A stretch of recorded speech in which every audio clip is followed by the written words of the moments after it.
I just wanted to have a bit of a rant about a phrase that's told quite a lot to retail traders, which is trade what you see in front of you. And the reason why I disagree so much with this phrase is because it implies that there's some sort of certainty that you're getting out of the market. It implies that you've got control over anything, when really the only thing that you have control over is where you enter and exit, and where your risk is.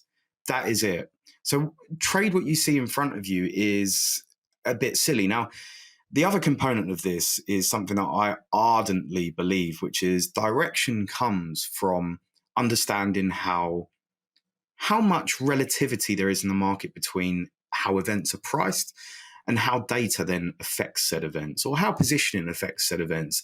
Basically, exogenous variables to whatever you as a trader are doing.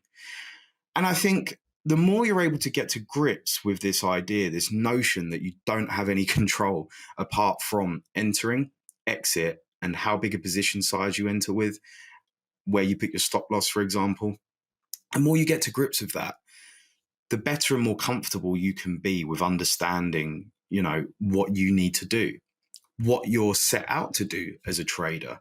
Because I think many people think that trading is, something which is, it's a business, but it's gambling as well at the end of the day. Let's face it. There is no certainty in trading. Get comfortable with the idea of there being no certainty and you'll probably do a lot better.